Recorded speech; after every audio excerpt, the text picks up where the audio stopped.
Well, folks, welcome to one more edition of Politics and Random. Egberto Will is your host. Thank you so kindly for being a part of the show. We're going to have a great show for you today. But I want to start the show completely. Well, it is on topic because I did add this to the topic after I started to see all the reports. But I want to play this piece that I kind of cut and pasted from MSNBC, and that's how I want to get the program started before I officially get into all the other things that we're going to talk about. Because this one hurts just as much as it did with Trayvon Martin.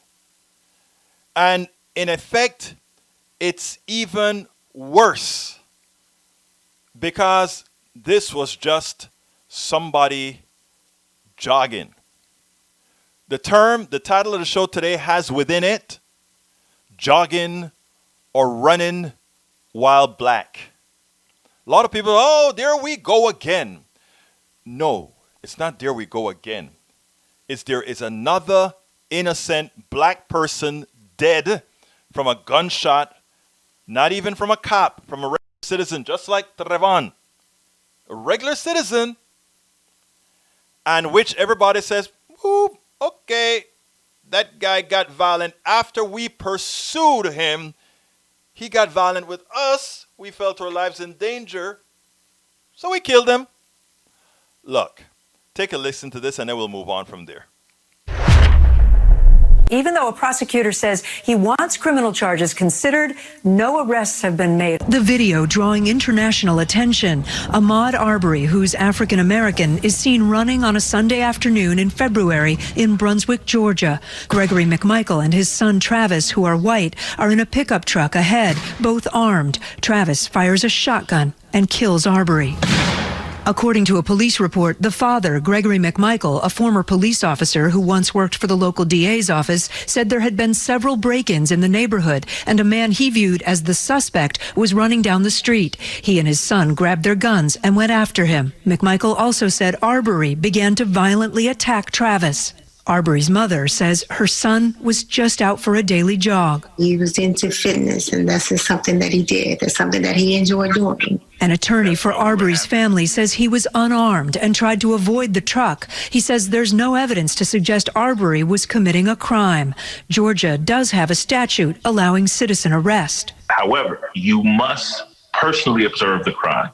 So it can't be you believe that someone may have committed a crime in the area in the recent past. Supporters of Arbery's family have organized protests. LeBron James, Viola Davis, and Wanda Sykes among those voicing outrage. NBC News has been unable to reach the McMichaels, but attorney Alan Tucker, who's known Gregory McMichaels for 30 years, says there isn't a prejudicial or racist bone in his body. Tucker says he released the cell phone video to get the truth out there. Two prosecutors recused themselves because of connections to the McMichaels, one of them from Waycross, writing he thought their actions were perfectly legal, and Travis McMichael was allowed to use deadly force to protect himself after Arbery allegedly initiated the fight and grabbed his gun. On Tuesday, the DA, now responsible, called for a grand jury to consider criminal charges. But because of coronavirus closures, that can't happen until June. What pains me the most is that he was killed, but then the authorities, they let me down. The Georgia Bureau of Investigations is now investigating the case. Today, the FBI said it is also assisting with this. Let me tell you, the most disturbing part of that report, and I'll go into the rest in a little bit, but here we go. There is a black man dead, running through a neighborhood doing his exercise. Two white guys approach him, well, one with a gun. This guy feels, the guy who got shot feels he's in danger. Of course, he's doing his everyday run. And somebody comes with him with a gun. And they said, oh, it's justified. He's innocent. He doesn't have a racist bone in his body. He's innocent. Let's see what happened. There is a white guy with a gun. There's a black man dead on the ground. The black man was just jogging. The black man was just jogging. And nobody is to be blamed. And if there is anybody to be blamed, it's to be the black dead man. I mean, the things, if you are anybody that is listening to me here, black, white, or whoever, I want you to articulate that in your mind.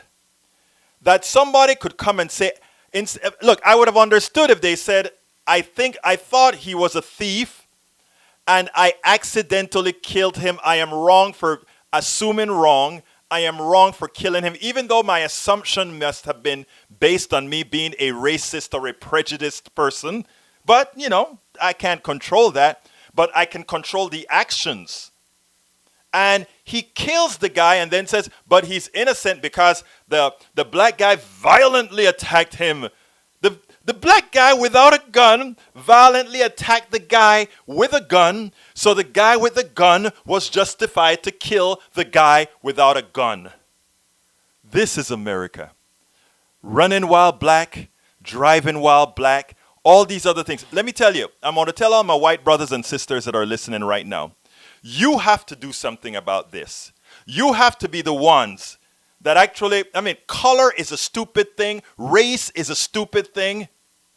But it's there. And it's what many has been culturized to believe in.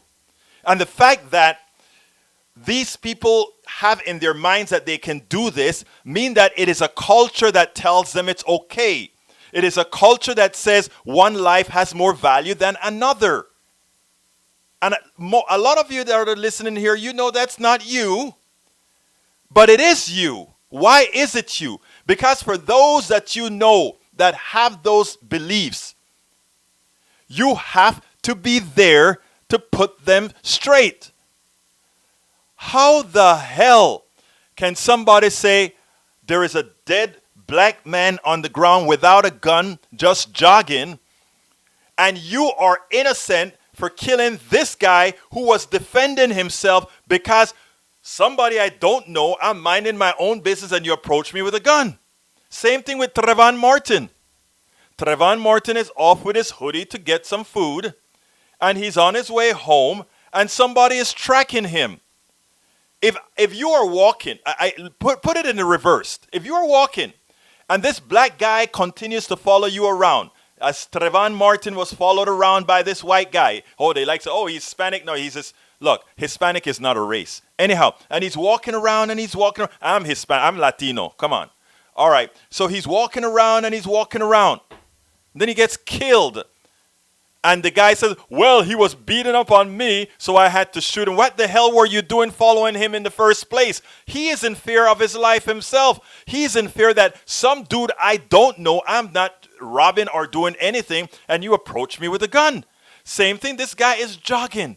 What can I do? I live in Kingwood, Texas, a predominantly white neighborhood. Am I supposed to be in fear if I just decide to be jogging and some crazy comes out here and say, oh, on my street there was some robberies. There's this black guy running. Let me blow his head off? Do you guys get it?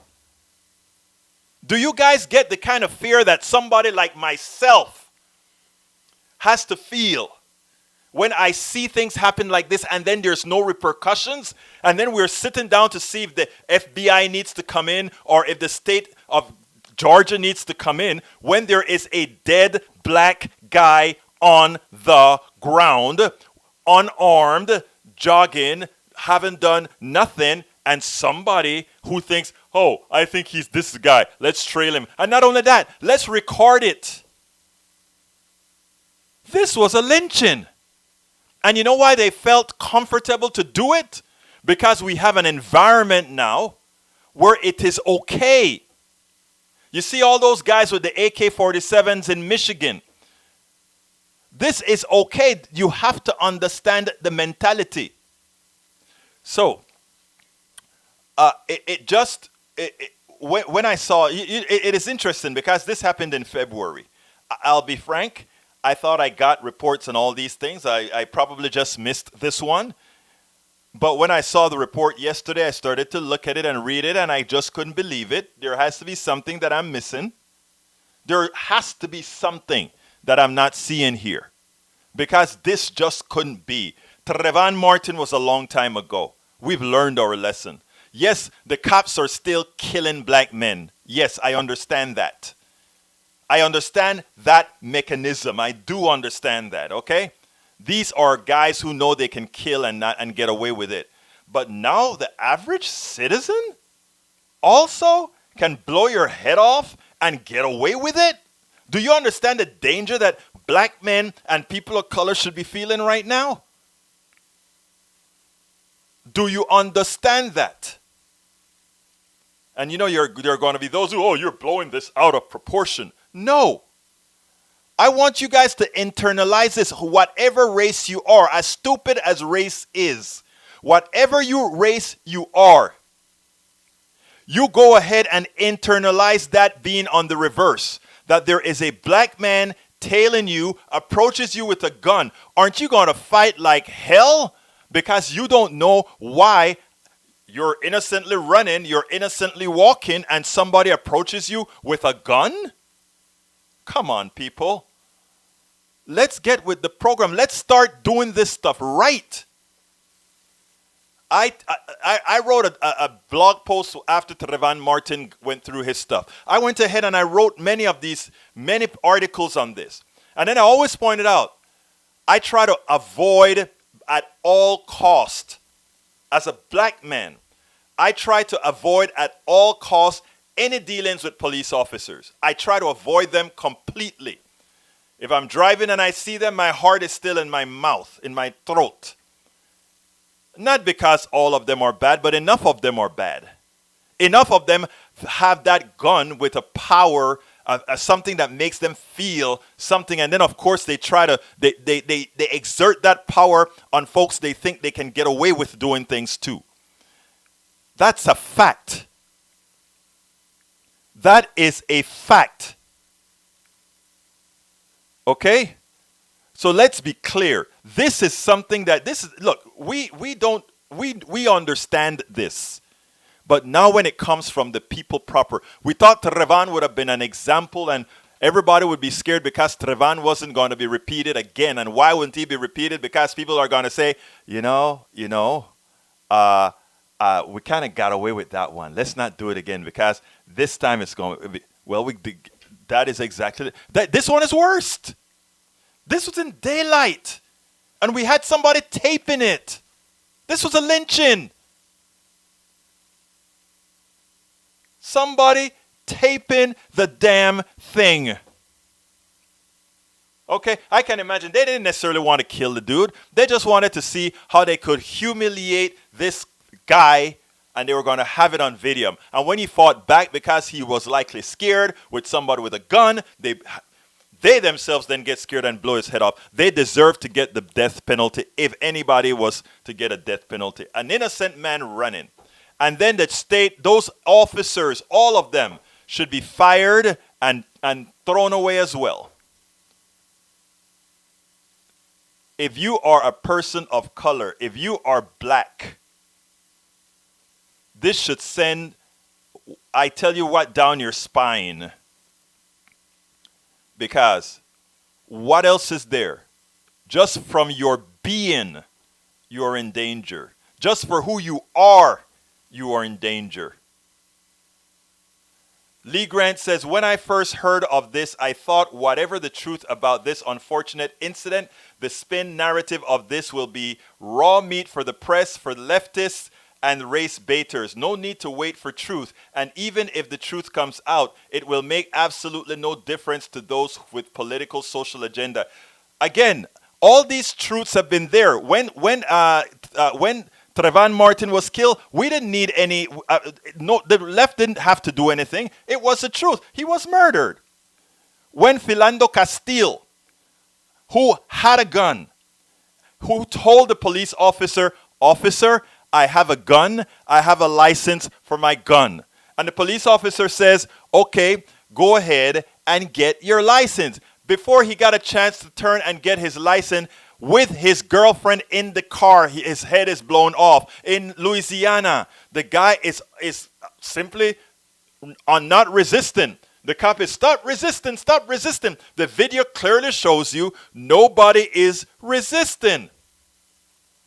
And still, pop, blew his head off. And then for the Lee Grants of the world, people on the right on the world, they would want you to believe that, oh, the left is just overreacting to these issues. There's no overreaction here, folks. There's no overreaction here.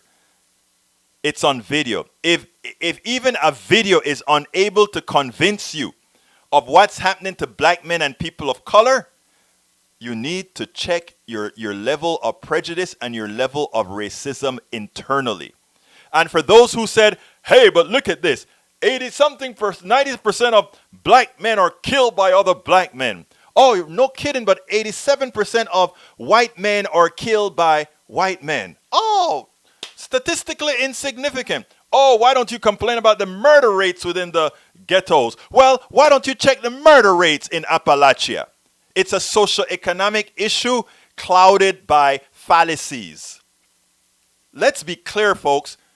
And I wish if the left was really doing its job, as soon as some right-wing person says, oh, look at what happened, they will immediately make those arguments that I just made. But you see, even on the left, because remember, the left is just as white as the right. And there's just something inherent within some people that can't understand that that the underclass is within every single race. There's an underclass between every single race, and that underclass in those races all behave the same. The only difference is this. Those in the black race or Latino race or whatever that are not the underclass, even outside of the underclass, the way they are treated, as far as the law is concerned, as far as gun issues are concerned, they still suffer the same fate of those in the ghettos, the barrios, and Appalachia. But notwithstanding O.J. Simpson. So folks, let's get this right. Let's understand this. If you look at what happened to what's his name? Ahmaud Arbery. If you look at what happened to Trayvon Martin, if you look at what happened to Philando Castile, if you look at what happened to Michael Brown, and I went to where Michael Brown was killed, if you look at all those things and all you see is black people playing the race card, I'll put it bluntly, as kind and as respectful that I can. You are a prejudiced person and likely bordering on racist, because it's quite obvious and I live it within the skin. And this one touches at home. This one touches home. And I always make sure to try to not make issues affect what goes out. But in this case, this is close to home. I could be running in my community and this could happen to me. And those people who see nothing happening to those guys who murdered Ahmaud, that just gives them the red light. Oh, I'm fighting with my wife. I'm pissed off. I have my gun in the back of my pickup truck. Oh, there's this dude. Blow his head off. Get some steam out. So anyhow, I suggest, my brothers and my sisters, all of you, white, black, blue, whatever, do something. Do something. All right, second topic of the day. Yes, last night I kind of got a bit concerned with folks crowing, right? As we know, the economy is about to go into a depression. That's almost I call it a natural certainty. A lot of people don't believe that, but I think we're definitely going into a depression, not a recession. I think we are heading into a depression. Now, here is the issue. I also think that many people think that the economy is going to be so bad, it's going to stink so bad that Donald Trump is a sure loser. And what I want to tell people is this. Please don't do it. Let me go ahead and play this on one side and then we'll take it on the other. See, Democrats crowing. I want to play this and then I'll take it on the other side. When Phil Rucker talks about when you remove the economy as something for him to run on, do you worry about what folks are going to resort to in this campaign, which we already know isn't going to look like any campaign we in the modern era have ever seen? Well, the only thing I worry about is they mess with the right to vote. As long as there's anything close to a level playing field, I really don't care what they're going to do. They were going to lose before this hit. they're just going to lose worse now. And they all know it. And they're all getting profiles written of themselves. I saw Blaise Pascal, the campaign manager, whatever his name is, all over the New York Times Magazine posing for pictures. I mean, this whole thing is gone. I mean, the Oracle of Orangeburg can tell you that. He's right there with me. The whole thing is just crumbling right before our very eyes. Now, I've said in various modes that it's almost impossible for Donald Trump to win. I've said many times that it is for us to lose, meaning for Democrats to lose, and I still stand by that. But that kind of crowing that I just saw there is not something that should be done for one specific reason. And I'm going to give you that reason with a quick little video. And I'm going to just kind of give you a piece of it, then go a little bit forward and give you another piece. Check this out. This woman, right, is there's this video that's going around, well produced, and it attacks Dr. Fauci. It also talks about a pandemic. This woman is a woman that is an anti-vaxxer or sort of an anti-vaxxer.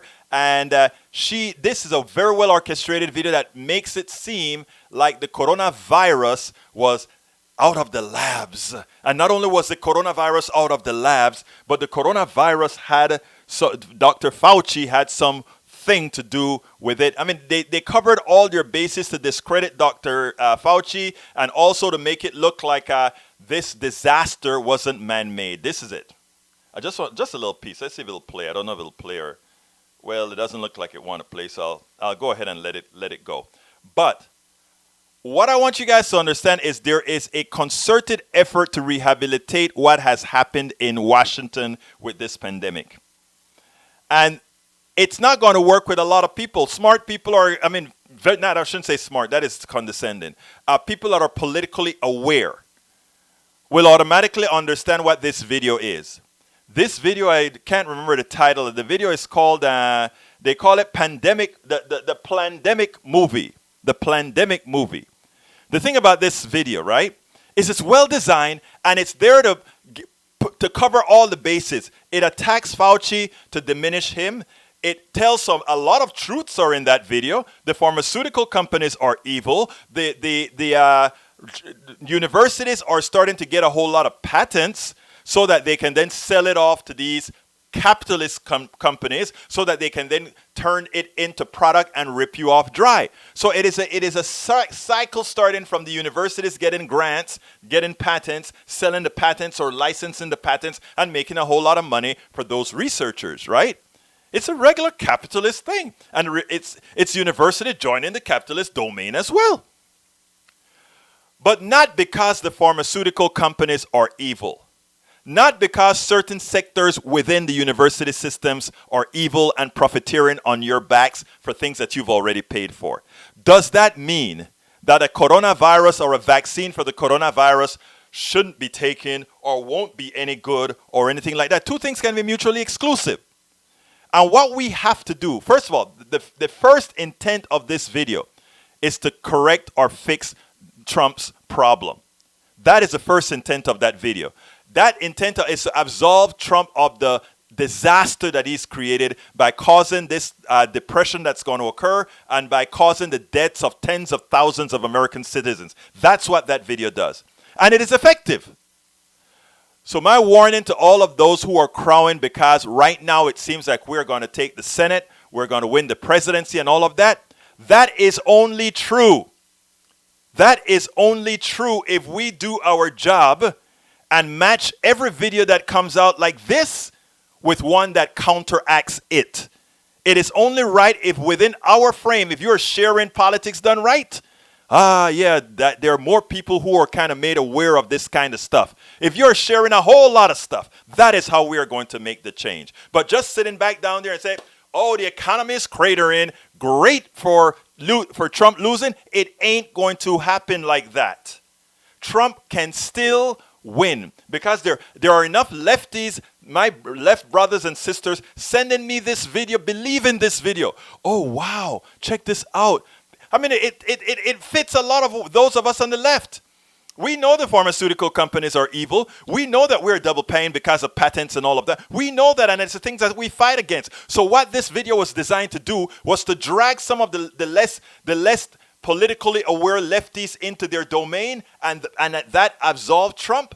And eventually, the next one that's going to come is going to be against El Senor Biden, which is going to show Biden with the pharmaceuticals. Biden with, I mean, this plan that they're executing is so clear. It's so clear if you're politically aware. And I want you guys to understand it, because this is the beginning of a winning campaign strategy if it's not mitigated. If we don't have the backstop, that can win, because that is only the beginning. Anyhow, today's program, I have a great guest, Alan Grayson. And you remember who Alan Grayson is, remember? Die quickly. So let's go ahead and get busy with that one, and we'll come back on the other side. Welcome to this new segment on Politics Done Right. I'm here with the one and only Alan Grayson. I want you guys to remember who Congressman Alan Grayson from Florida 9 is. I want you to listen to this, and then we'll be right back. Thank you, Madam Chairman. You may recall that a few weeks ago, President Obama came to this chamber, and he addressed the chamber on health care before a joint session of the House and the Senate. During that session, I was privileged to be here, and I saw my colleagues on the far side of the aisle, the Republicans, waving pieces of paper during his speech. And I was wondering what they were.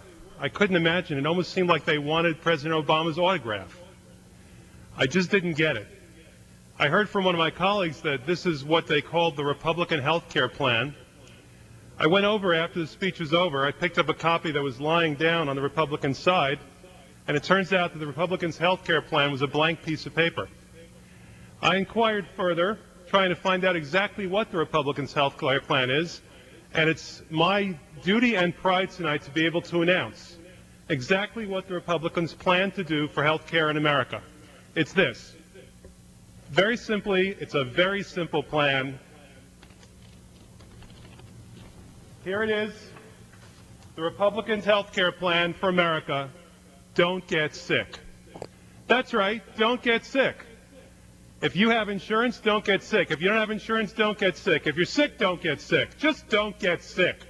That's what the Republicans have in mind for you, America. That's the Republicans' health care plan. But I think that the Republicans understand that that plan isn't always going to work. It's not a foolproof plan. So the Republicans have a backup plan in case you do get sick. If you get sick in America, this is what the Republicans want you to do. If you get sick, America, the Republican health care plan is this. Die quickly. That's right. The Republicans want you to die quickly if you get sick. Now, the Democrats have a different plan. The Democrats say that if you have health insurance, we're going to make it better. If you don't have health insurance, we're going to provide it to you. If you can't afford health insurance, then we'll help you to afford health insurance. So America gets to decide. Do you want the Democratic plan or do you want the Republican plan?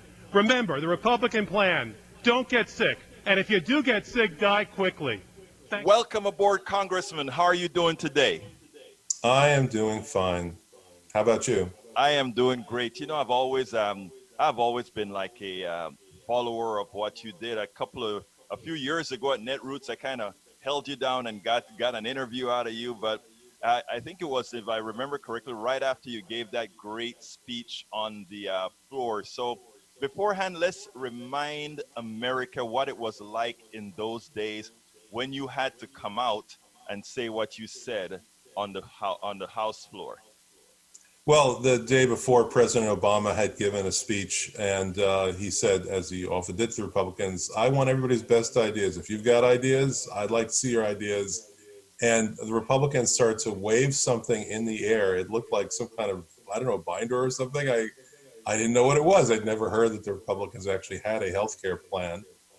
So I went over when the speech was over and everybody's leaving the room. I went over and looked at it, and it turned out that they had been waving blank pieces of paper in the air at the President of the United States in lieu of actually having a health care plan. And so what I ended up doing is a little bit of satire on what the health care plan actually was. That was the inspiration for that speech.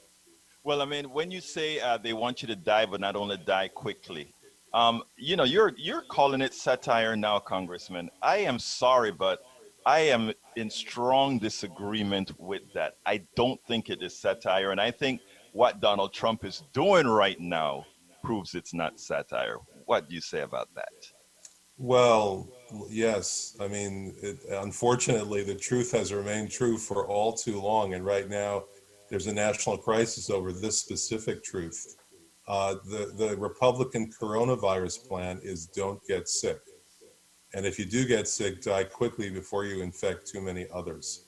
That's where we are right now. And it's a sad, sad thing. There's a fundamental divide in this country between the people who are now in power, who view everybody else in the country as tools to do their bidding, and the rest of us who believe in the greatest good for the greatest number and believe that there is a right to life, liberty, and the pursuit of happiness, which is hard to do when you're in a hospital bed on a respirator. So that divide has been there for a while. I pointed it out in my speech. It's still there. And right now, once again, just as it was before, it's a matter of life and death. Now, sadly, I don't know what we can do in this administration with the Senate that we have, and even with some of the folks that we have in Congress. Let me back up. What have you been doing since you left Congress? Or since you left Congress? I've been practicing law. I was a lawyer for whistleblowers before I went to Congress. The Wall Street Journal, which isn't always a fountain of truth, but nevertheless in this case was right, named me as someone who was fighting a one-man war against war profiteers in Iraq back when the Iraq War started after 2003. And that was a fair statement. I was the only attorney who ever took a case to trial against war profiteers in Iraq and won. And so I've returned to that kind of work. And frankly, I'm enjoying it. I wish I were back in Congress. I think looking at what's happened the last year or so, I think I would have made a difference if I'd been there. But nevertheless, I'm back to tilting at those other windmills and being as good a lawyer as I can be and helping the best way I can. Now, one of the things I always kind of respected about you is you really didn't have to be in Congress. You don't need the bribes to be in Congress like other people. You are actually a self-made person. So, I mean, when the hell are you going to be back? Oh, I don't know. That's not up to me. That's up to the voters. Last time I ran for office, Rupert Murdoch's son, who is the president of Fox News, the day that I announced that I was running, he put $750,000 into a super PAC to defeat me. And this was in a Democratic primary, by the way. And the spending in the last 30 days of that primary, the negative advertising was utterly relentless. My district has a lot of Hispanics in it. On Telemundo, they ran a negative ad against me every 45 minutes around the clock for the last 2 weeks of the campaign. And most of this was financed by Rupert Murdoch's son. Well, people say, well, why didn't you go and tell people that? Well, I did tell people that. But the way things work is that there's a much bigger microphone, megaphone even, with super PACs than anything that I could conjure up. And that's what happened. I was literally defeated by Rupert Murdoch's son and his money. And now we've reached the point where Fox News determines not only who the Republican nominees are, but who the Democratic nominees are. And that's the answer to your question. Okay, so before we go into the other subjects, so how is the campaign going right now? Well, I'm not planning to rise a serious campaign until 2022. Because of the census, there'll be an extra seat in Central Florida where I live. Florida's apparently going to pick up 2 seats in Congress. One of them will be in the South and one of them will be in the middle of the state. And the lines will be redrawn and everything will be a bit jumbled. I will probably end up running against a Republican incumbent, but I've done that before and won. I did that in 2008 in an R+5 district. So we'll wait and see. But those are the opportunities that I see going forward. And I did the same thing in 2012. $5 million of Koch brothers money was spent against me to defeat me in 2010. and I lost by 18 points. And then 2 years later, in 2012, I won by 25. The biggest comeback in the history of the U.S. Congress. You can look it up. I checked that with the House historian. Well, let me tell you, for what we have, many of us in this progressive space, or what, there's some dreams that we have as far as building a network to really go against what's been what people have considered the status quo in campaigning. That big money and big TV ads can do it. That's going to make a change in the next few years, if many of us have anything to say about it. But you've been working with COVID-19, with a COVID-19 group. Tell me a little bit about that. Well, what we're trying to do as a group is to put together a progressive platform in order to deal with the COVID-19 problem. And it's a very broad platform. Some people focus on the medical elements of it. Some people focus on the economic elements of it. Some people focus on the democratic elements of it, the sense that this could end up denying our votes come November, and has already led to the postponement of some primaries, and what to do about that. But however you look at it, it's all a matter of taking a human-centric approach to this terrible plague that's interrupted our lives and is likely to continue to do so. And to do it in a way that reflects human dignity. You know, I often said when I was in Congress, I often pointed out to various audiences that when one of my 5 children got sick, then he or she stayed home with me that day from school. But when we went to Hardee's and or McDonald's and tried to get a sandwich, the person behind the counter wasn't allowed to leave his or her job when he or she got sick. They had to work. So my children couldn't go to school, but the people who were serving us the food at a fast food joint, they had to go to work. And the result of that is that we have a population that A, doesn't get any time off when they're sick and they need to be home, and B, is in a position to expose other people, and C, often doesn't have any health coverage when they do get sick. And that's not a situation we can survive any longer. What's happening is that reality is pushing us toward the values of progressive Democrats. We live in a society now where there's really no real choice left about universal health care. We have to have it because if we have 10% of the population that can't see a doctor when they're sick, we have 10% of the population that will unfortunately be subject to spreading disease to other people. And it's the same thing now with the universal basic income. There wasn't any talk of a universal basic income in Congress until now. And now we see $1,200 checks being mailed out with barely a thought.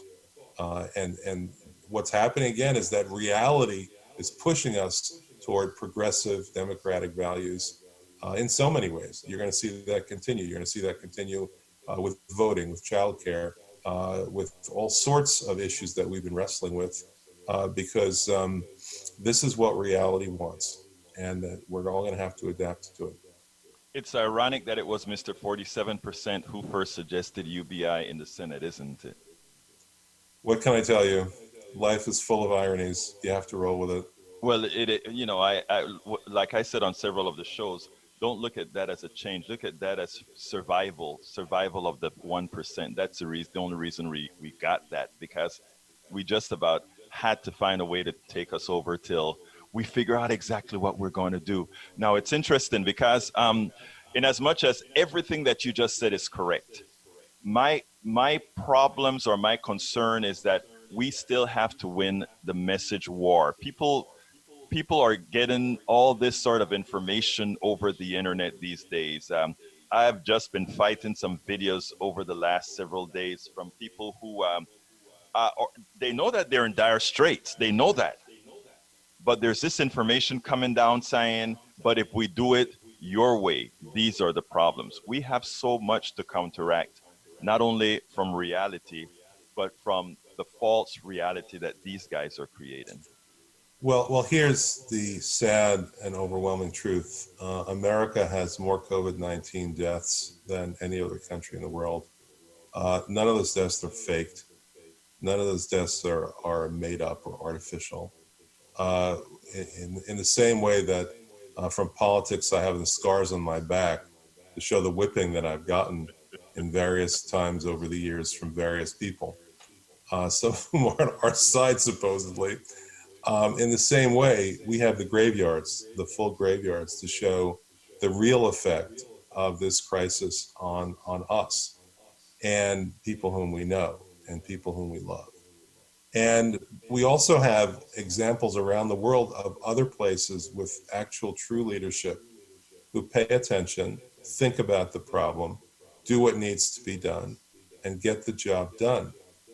In many places around the world that are not terribly different from the United States, places like New Zealand, for instance, places like Singapore, even a place like Singapore, hopelessly crowded if you've ever been there. I mean, everybody's brushing up against everybody else all day long. These are places that have actually beaten the virus. And in our case, we had a lockdown that only stopped the growth of the virus for a month. You know, in other places, places like South Korea, they've pretty much beaten the problem. You could have an outbreak, it's a small outbreak here and there, but they do the job properly. They test everybody in the vicinity, and they do contact tracing. I'm waiting for a reporter to ask the President of the United States, so Mr. President, how much contact tracing is the federal government doing? Oh, none?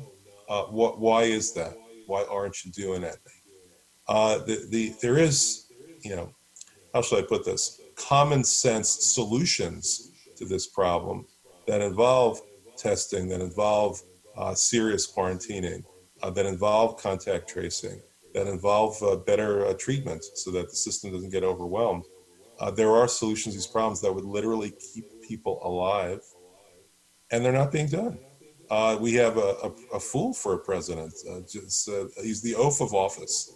He gets up in front of a desperate population facing the greatest health crisis of our entire life, and all he wants to do is argue with reporters with his petty nonsense. The failure of leadership is shocking.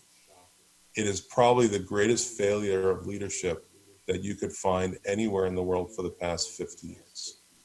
You know, and we're all going to pay the price for it. Yeah, we are. And, everybody's trying to hold off. The stock market is going up and down, but mostly still going up again. You kind of wonder if they don't realize, economically speaking, where we're heading. Or let me ask you, do you really think, as I believe, you think differently, that we're heading for a depression? It all depends on what people do, because it always depends upon what people do. That's one of the great insights of being available to somebody who actually has served as a member of Congress. People's decisions at the top actually do matter. We don't live in a system where everything is ironclad and nobody has any free will. How you respond to crises makes all the difference in the world. The fact that we had Franklin Roosevelt as president in World War II, rather than Benito Mussolini as our president, meant that we won instead of lost. These things do matter, and they're going to matter going forward. But to answer your question, we are in a dire economic crisis that is unparalleled in the history of the country. We normally have crises that involve a shortage of demand. What that means is pretty much what Keynes described. People don't have enough money in their pockets, they don't spend, therefore they don't earn, therefore it becomes a vicious circle, and the economy goes down the drain. That's what happened in the Great Depression. The stock market was an early indicator of that, but actually what happened in the next 3 years after that was that people's ordinary livelihoods were destroyed, and we reached an unemployment rate that has never been seen since then, although it probably will be seen here in the United States next week. So the demand problem is usually what leads to an economic dislocation, like in 1974 or like in 2000. This is different. This is a supply problem and a demand problem. People aren't working. They don't have enough money to spend. They're afraid to spend it. And therefore, you're going to see that demand problem. But there's also a dramatic supply problem Labor is mobile. People can change jobs. Capital generally is not. Here in Orlando, Disney spent tens of billions of dollars to create a theme park, which may now be defunct. I compared this to sort of the opposite of a neutron bomb attack, because here, labor is left standing and needy, breathing and hungry, whereas the buildings are all destroyed. The functional value of the buildings is all destroyed. People are not going to be going on cruises anytime soon. They may not be going to theme parks anytime soon. They may not be buying lots of cars anytime soon because they don't have the money and they're afraid to spend it. The savings rate will be astronomical going forward compared to what it's been in the recent past. People think, well, that's a good thing. Well, actually, no, because people are saving their money and not spending it. They're not buying anything, and therefore nobody's selling anything to them. There are fundamental changes in the supply of goods and services in this country going forward. One reason why you're seeing the stock market go up is that for those people who actually have money in their pockets, they have no great desire to buy more goods, buy more services. So they end up buying this ephemeral thing we call stocks instead, and that tends to support the stock market. But it doesn't change the fact that vast parts of the U.S. economy just went up in smoke. And it's the same as it was in the Midwest when demanufacturing occurred in the Midwest. The buildings are all still there. You know, go to Wheeling and you'll see plenty of factories. It's just that nobody's in them and nobody's making anything anymore. And that's the kind of dislocation that we're going to see from the virus, not just yesterday, not just today, not just tomorrow, but for quite a while to come. Because A, people are going to be afraid to spend their money, whether that's how they're going to feel. You can't make people spend money. In a capitalist system, you can't do that. And B, what they want to spend it on is fundamentally different from what they've been spending it on up to this point. United came out yesterday with Virgin Atlantic came out yesterday with a statement saying that they hope that their 2019 sales will be restored by 2022. No. I don't think so. No, not a chance. I don't think that's going to happen. I don't think people look at a trip to Europe anymore the same way that they did 2 months ago. No. And time will tell. But there's going to be enormous economic dislocation. And if you go by the unemployment numbers, in terms of Great Depression, we're already there. One more week, 3 million new unemployment applications, and we will have topped the Great Depression. I think that's the reason I said what I said. And I think in as much as you say it's what people depend on what people do, you've just declared a Great Depression, if not worse, because those are things that we fundamentally changed our life to do. And if we have a place like Disney, and we have many of those all over the country going under, then that's an issue. And to have the president that we have as president is shameful. It's amazing what Jimmy Kimmel did to him yesterday when he pointed out, while he is busy tweeting about what's wrong with comedians and journalists, why hadn't he once said, I feel the sorrow for those who are dying? And the answer is because he doesn't. Right. That's why. He didn't say that because he doesn't. It's all about him. He only cares about what he sees in the mirror. That's it. That's the price you pay for having the ultimate narcissist as president of the United States. And he's incapable of doing what you are describing.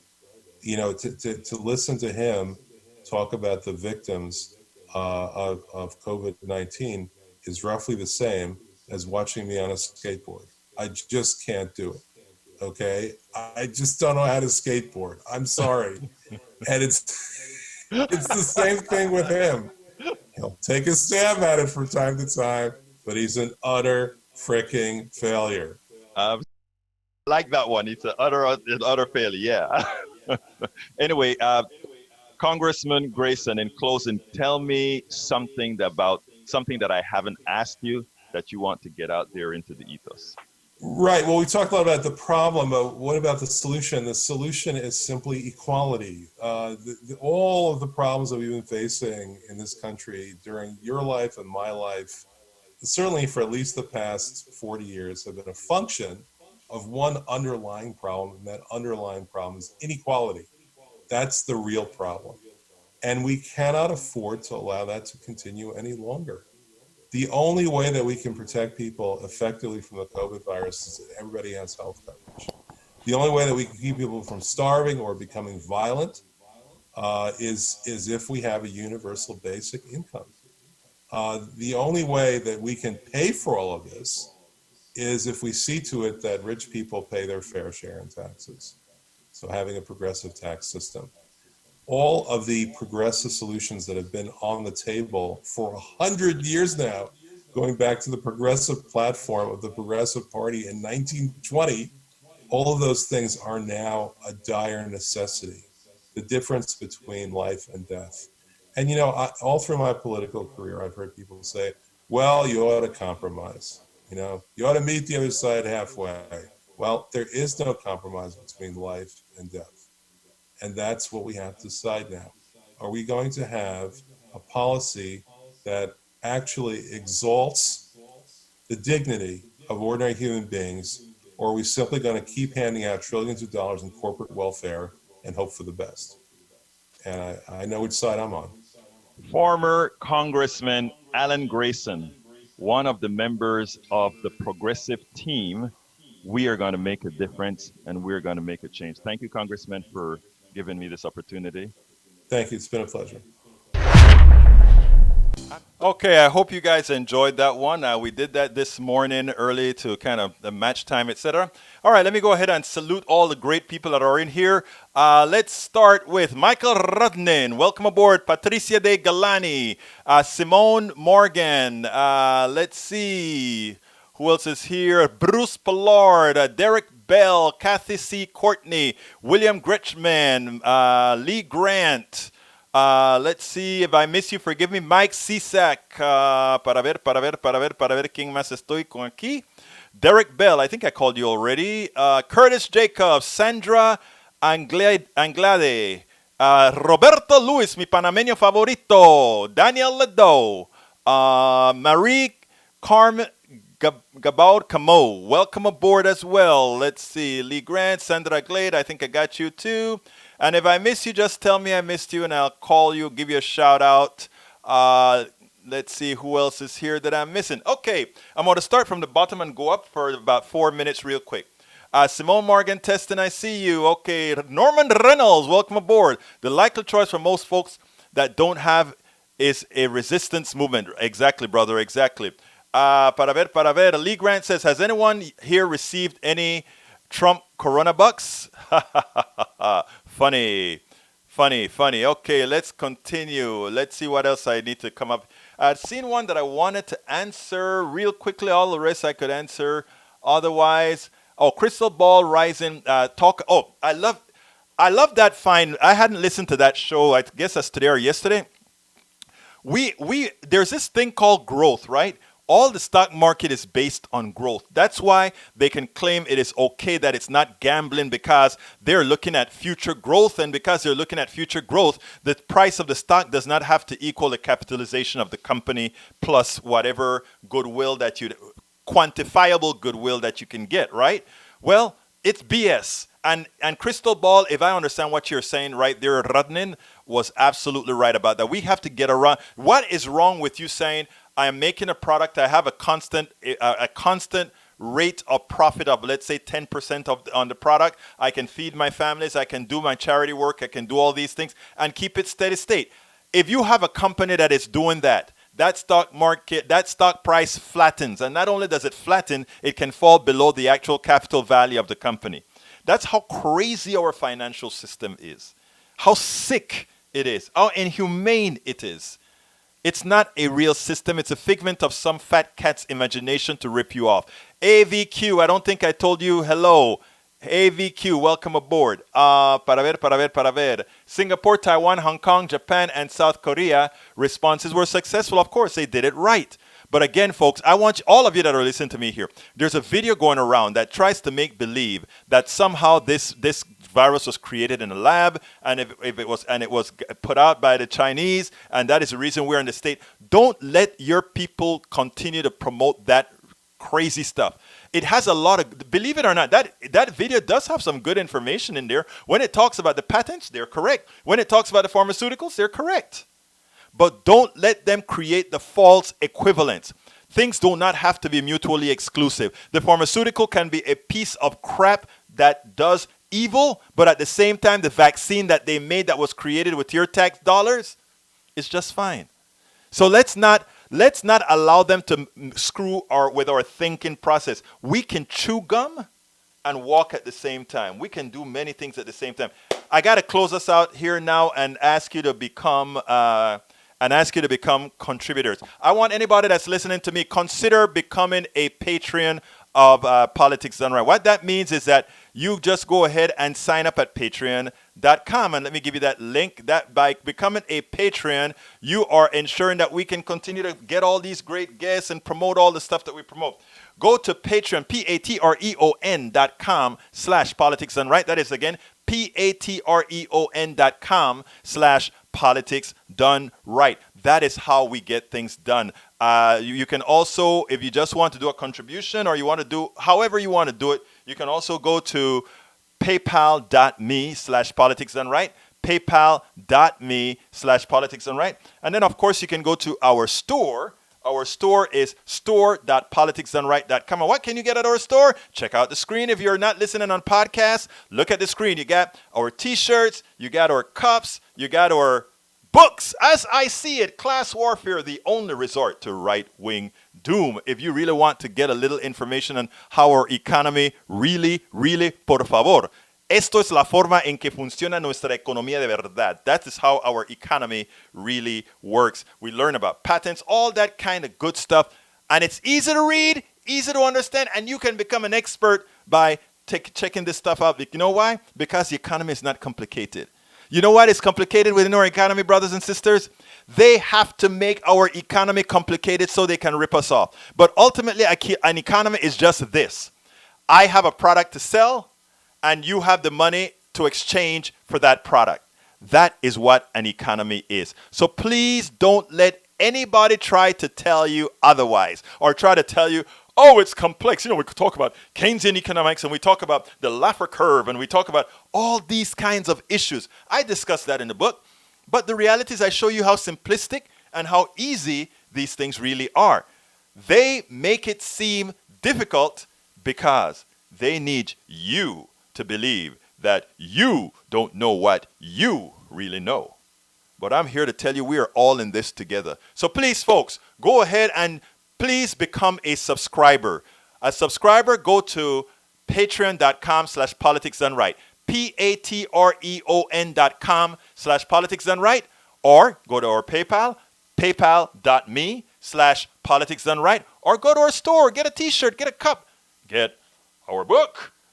And by the way, I forgot, I have another book too, right? This one here that says, hey, this is how I lost weight and got myself under control to try to live a little bit longer so I can do my progressive gig a little bit longer to make sure that we can change this country the way it needs to be changed. Because God knows we. Hey, love you too, Patricia De Galani. Great seeing all of you guys here. And you know what? I love you all, folks, because this is what we got to do together. Even my conservatives on this line that gives me hell, meaning you, Lee, meaning you, Lado, meaning you, CSAC. Love you guys too. Anyhow, this is the end of the show. My name is Egberto Willies. This is Politics Done Right. And you know how I end this, baby? I am what? Out!